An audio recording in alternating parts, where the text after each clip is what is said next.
આજે આપણે vanilla ફ્લેવરની ice cream બનાવીશું। તેના માટે સૌપ્રથમ મિક્સર જારમાં બદામ, કાજુ અને ખાંડ નાખીને ક્રશ કરી લઈશું। એમાં ઇલાયચી પણ નાખીશું।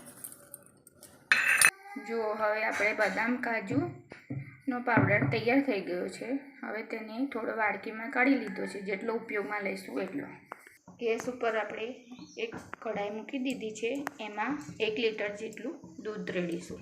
હવે કઢાઈમાં દૂધ રેડી દીધું છે, આપણે ઉભરો આવે ત્યાં સુધી ઉકાળીશું।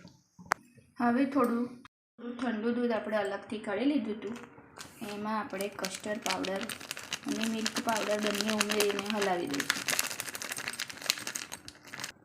મિલ્ક પાવડર પણ ઉમેરી દઈશું। હવે હલાવી દઈશું। આપણું દૂધ હવે સરસ ઉકળીને તૈયાર થઈ ગયું છે। હવે એમાં આપણે બદામ, કાજુ, ખાંડ અને ઇલાયચીનું જે ક્રશ કરી હતી મિક્સરમાં, એ હવે તેમાં ઉમેરી દઈશું।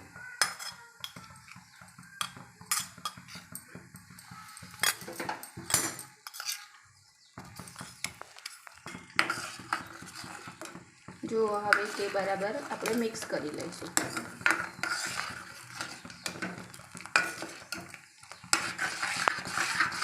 હવે દૂધ આપણું સરસ ઉકળી ગયું છે। હવે તેમાં મિલ્ક પાવડર અને કસ્ટર્ડ પાવડરનું મિશ્રણ ઉમેરી દઈશું।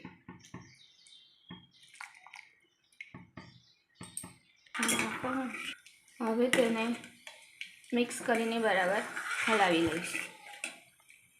જો આ રીતે સરસ ઉકળીને જાડું થઈ ગયું છે। થોડું હજુ ઠીક થવા દઈશું આપણે। હવે આપણું આ બેટર ઠીક થઈ ગયું છે આઈસ્ક્રીમનું। હવે તેને ઠંડુ થવા દઈશું 10 મિનિટ માટે, અને હવે આપણે અડધો કલાક માટે ઠંડુ થવા દઈશું। હવે આપણો આઈસ્ક્રીમનું બેટર ઠંડુ થઈ ગયું છે। હવે તેને આપણે એરટાઇટ કન્ટેનરમાં રેડી દઈશું। જો આપણા આઈસ્ક્રીમનું બેટર હવે આપણે ફ્રીજમાં 5 થી 6 કલાક માટે સેટ થવા મૂકી દઈશું। હવે સેટ થઈ ગયો છે સરસ। હવે આ મલાઈ લીધેલી છે, મલાઈને બરાબર આપણે ફેટી લઈશું।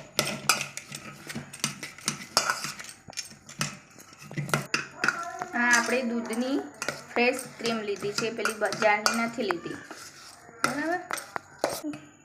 હવે તેમાં સેટ થયેલો આઈસ્ક્રીમ આપણે નાખી દઈશું।